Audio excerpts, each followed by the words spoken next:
लगातार आप देख रहे हैं आपका फैसला। हिंदू राष्ट्रवाद नहीं चला, जबकि बंगाल गौरव का गुणगान कम कर गया ममता बनर्जी के लिए। इसी वजह से आप देखिए आंकड़े लगातार बढ़ते हुए चले जा रहे हैं। 219 सीटें इस वक्त आप देख पा रहे हैं। तृणमूल कांग्रेस कैसे अपनी बढ़त बनाए हुए है। 72 पर बीजेपी सिमटती हुई दिखाई दे रही है। लेफ्ट कांग्रेस का खाता भी वहां पर नहीं खुला है। और आपको ये भी बताते चले कि अब तक के इतिहास पर अगर आप नजर डालेंगे 1977 से लेकर आज तक, तो सिर्फ एक बार ऐसा हुआ है जब लेफ्ट पार्टियों ने 200 से कम सीटें पश्चिम बंगाल में हासिल की हो।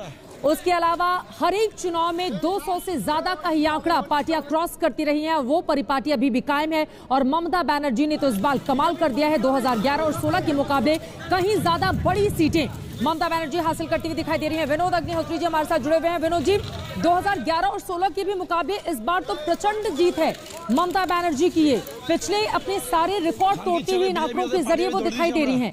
सबसे बड़ा वो कौन सा मुद्दा रहा जो ममता बनर्जी के लिए इस तरह से काम कर गया, जिसकी कल्पना शायद उन्होंने भी नहीं की होगी? 219 पर इतनी बड़ी बढ़त टीएमसी के लिए। देखिए चित्रा, 2011 में तो ममता बनर्जी कांग्रेस के साथ मिलकर के चुनाव लड़ी थी। बिल्कुल, ये तब अलायंस करके चुनाव लड़ी थी क्योंकि तब वो यूपीए का हिस्सा थी।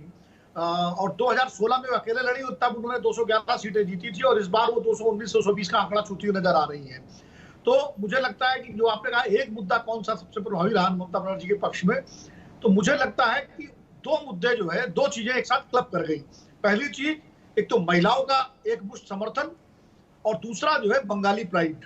तो ये दोनों मुद्दे ऐसे थे। बाकी चीजें ठीक है, बाकी और फैक्टर्स भी हैं। मुसलमानों के बारे में हम लोग बात कर चुके हैं या उनकी स्कीम्स के बारे में बात कर चुके हैं, वो तो सब ऐड ऑन करते हैं फैक्टर। लेकिन बंगाली प्राइड और महिलाओं का एक मुश्त समर्थन, ये दो मुद्दे ऐसे थे जो भाजपा के हिंदुत्व पर भारी पड़े। ये एक बहुत बड़ा, क्योंकि बंगाली प्राइड जो बंगाल की बेटी का जो नारा दिया, हाँ, वो कहीं ना कहीं, जैसा जयंती घोषाल भी कह रहे थे, बंगाल को अपनी बेटी चाहिए। पश्चिम बंगाल के जिन भी हिस्सों में आप घूमते, हर जगह बड़ी बड़ी होर्डिंग्स और पोस्टर बैनर से पूरा का पूरा बंगाल पटा पड़ा था। और ऐसा लग रहा है कि उस पोस्टर को बंगालियों ने अपना लिया और इसी वजह से ममता बनर्जी की ये प्रचंड जीत इस वक्त हो रही है। लेकिन इसी के साथ सत्तारूढ़ दल को यह भी सोचना होगा कि पश्चिम बंगाल की ऐसी कोई भी छवि देश में नहीं जाए जो उसको सवालों के कटघरे में खड़ा करे, क्योंकि टीएमसी बीजेपी के कार्यकर्ताओं के बीच एक बार फिर से टसल की स्थिति, बीजेपी दफ्तर में तोड़फोड़ और हिंसा की खबरें सामने आ रही हैं। इस बड़ी खबर पर लगातार आज तक की नजर बनी हुई है। एक ब्रेक के बाद फौरन लौट रहे हैं, आप देखते रहिए आज तक।